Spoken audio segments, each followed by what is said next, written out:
Hey, what's up you guys? It's Bloody Jacob here to bring you a figure review. Yes, a figure review. This one I'm going to be talking about the Marvel Select Deadpool figure.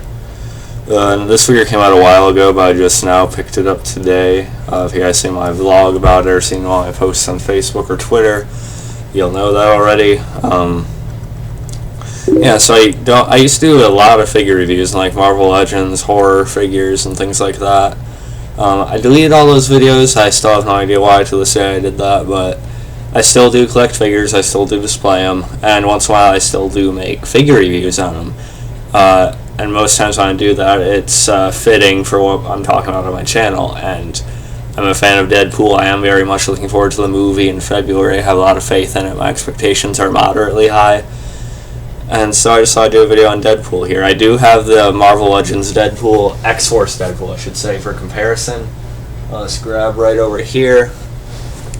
Obviously, the scale is very different. The X-Force Deadpool, of course, is or a 5-6 inch scale figure, whereas this one's about like 7.5 inches, I think. Could be wrong.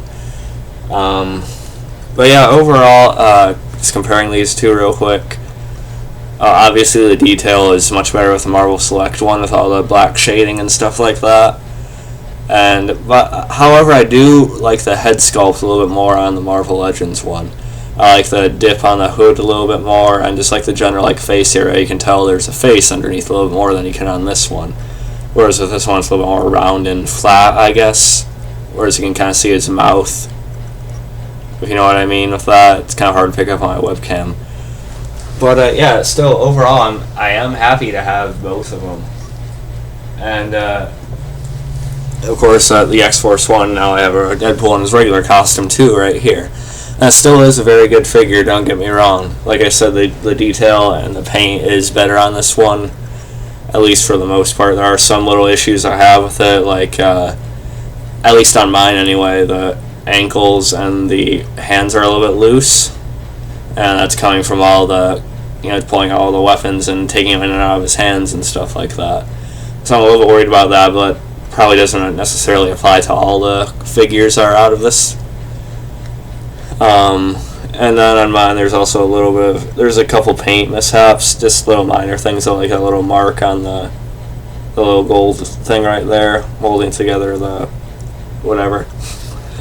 And then there is some red bleeding onto the black in certain areas and stuff like that too, just a little bit, but nothing too awful or anything like that. Just little things that can annoy people who collect these things regularly.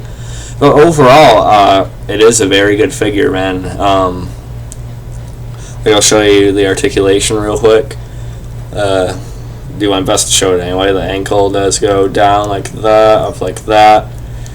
It does have a little mini ankle pivot, not really much of one though, but it does have double jointed knees, which is nice. And then it does turn and swivel the leg like that. The leg goes out like that, and now the leg doesn't have as much movement as it probably should. I feel like I might be able to move it more, but at the same time I don't want to risk breaking it. There is a waist movement, good swivel there. No torso joint because of the sash or whatever it is right there. Hand is full 360, single joint at the elbow. Kind of wish they would put in double joints at the elbow like they did with the knees, but it's not a huge problem, just a minor little gripe. Bicep, no bicep, sorry about that. But the shoulder does move out like that, and down like that, and the head does do a full 360 almost, but it is hindered by the sculpted knife right there. So yeah, that's the articulation on the figure. Not bad articulation, but there are a couple spots where it probably could have had a little bit more. But Diamond Select and Marvel Select's been getting better with the articulation on the figures lately, and like I said, this one's a few years old now. But still, the articulation's not terrible on this. And Marvel Selects are usually more for displaying and less about all the posing and wild displays and stuff like that. Like I said, I do like a lot of the details that are on the figure. I like the it's probably a little harder to like pick out the little parts on the webcam, but there's some like good black shading throughout, like right around there that goes into the torso, the stomach, and abs area. I do like the sculpt on the face here, like around the eyebrow area. Gives them a little more expression, which I like. I do like that they have the dip on there. It's not just like the round part. But like I said, I do like the head sculpt more on the Marvel Legend one. At least the Hasbro Legend one. But this is better than the Toy Biz Marvel Legends, I think. And yeah, the head may be a little bit small compared to the rest of his body, but I don't really think it's that much of an issue either. Yeah, it's not really bad. Never mind, I forgot I said that. And I do like the detail on the belt. If you guys can see, it has the brown color, but then it has like some lighter brown, maybe mixed with a little bit of orange on the pockets and stuff like that. And the little gold buttons, I like that a lot. And of course, the logo, the Deadpool logo right there. Pretty clean, a little bit of white trying to go into the red there, but overall not bad. And yeah, so those are all the main details of the figure I like. Now the eyes, they're like a white, gray, bluish type of color. I would prefer it if they're just more of a bright white color, but again, I appreciate the mixture on the eyes that they took time to do. And the eyes are painted on pretty nicely, I'll give them that. And yeah, so now I'll get to showing you the accessories. Of course, he comes with 2 pistols. I'll try to give you a look at these. They're a little bit brighter on the webcam, but I do like the paint they used for the metal color. I like that. I like the sculpt on it. They really look like Desert Eagles to me, so I like that. And the other pistol looks the same, so I don't need to show you that one up close. But they both have holsters, which is nice. And something else that's really cool about this figure is that the hands are sculpted to hold the guns and like have the finger on the trigger, which is a problem with like a lot of other figures. You know, you always have to like balance the guns or the weapons in the hands. But with this one, at least with the guns, it really looks like he's holding it like he actually would, you know? You just look at that. I really like how that's done. And the hand's starting to come out, like I said, they're getting a little bit loose. So it's starting to bug me quite a bit. But it kind of clips right back in there, but still a little bit loose. So yeah, just watch that. But still really cool how he did the sculpted hands there, I like that. And then he also comes with 2 sais. And I probably won't be displaying him with these, but I do like them. Clean paint on them. I like the little rivets on the handle so you can try to hold them a little bit better. Not a whole lot of detail on these, though, but I do like the sculpt for them. And these things are a little bit odd for the figure to hold. I mean, the rivets, the little bumps on the handle, like I said, do kind of help. But, you know, they could be, the little weapon could be in his hand a little bit tighter, I think. But it's still not bad. It's pretty good, I guess. Okay.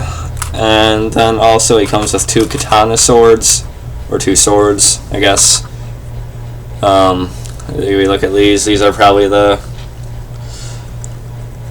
best weapons he comes with, I'd say. Along with the M16 and the pistols. Nice clean paint choice on that one. Again, not a whole lot of detail on the blade though, just kind of flat. But I do like the rivets again on the handle, and this time they painted some of them gold, which I like. And like I said, the other sword looks the same, so I don't need to show you that up close. But they do fit right into here pretty nicely. And let me see, yeah, there you go, okay. And you see they look pretty nice when you're displaying them like that. I like that a lot. And then I'll put the pistol back into his other holster here so I can show you him with the M16 as soon as I get this thing out. Okay. Okay, and then like I said, he also comes with what I believe is an M16 rifle. Correct me if I'm wrong. Yeah, I like the metal color with the paint they have here. I like the sculpt on it. I feel like there could be more detail on it, like some black wash or something on some of these weapons. or maybe have the sword a little bit marked up or something, I don't know. But still, I like the sculpt on them, and they are painted fairly well.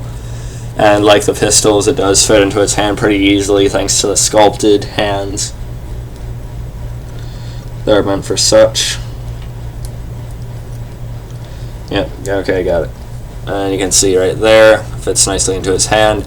But it's kind of hard, it's weird to display him with the M16 because you can only kind of bend it like that. So you can only kind of bend it like that, so you can't really have him like holding it like that or anything, which kind of sucks, but you can't do that with a lot of figures, so it's not a huge deal. But still, you can kind of have him like just holding it like that, and it would work, and like maybe have him with a sword or something, which is probably how I'm going to display him. Or maybe with both of his Desert Eagles, I'm not sure. But yeah, so that's the accessories. And I'll show you the base he comes with, which is it's a pretty nice base. Let's give you a look at this. How this is put together. It comes in two separate pieces, and you just simply put the 3 little slots into the holes there. Plugs right in. A little issue with it though is that it kind of leans in a little bit. It should be kind of more out like that, more straight up. But it kind of leans like that, which kind of sucks. But I do really like the paint throughout the bricks. I like all the bullet holes. I like the browns mixing with the blacks there. I like the sculpted broken areas to it. And then I really like all the little bullet shells sprinkled on there with the gold paint. Fairly clean, although you can tell the cement colors kind of getting onto the bullet shells, but still looks pretty nice when you first look at it. I like all the bricks laying throughout there. And of course Deadpool does have a peg hole at the bottom of his foot, and there's one peg on the base here. I'll try to get him on real quick if I can. It's kind of small, so it's a little bit difficult at first. Okay, yeah, once you find it though, he stays on alright. Still, it's not like totally balanced unless you have him completely still. And like I said, that leaning thing with the brick wall is a little bit annoying, but still not bad. And once you like get him like a solid platform, it'll stay pretty well. And yeah, it does look pretty good like that. I like it. So yeah, that's really all I have to say about this figure. Overall, a pretty good figure. Not my favorite one. Like I said, I do like some things about the Legends version a little bit better. But overall, it's pretty well detailed, fairly well painted, and it comes with some good accessories and a nice base. So overall, I'd say it's worth the money. I got mine a little bit pricey though. Mine was like $28 plus tax. I don't know if it's quite worth that much, but it is a nice pickup if you're a fan of the character and trying to collect, or if you just collect selects too. So yeah, overall, I'd say it's a pretty nice figure, and yeah, definitely check them out. And I'll catch you guys next time. And peace.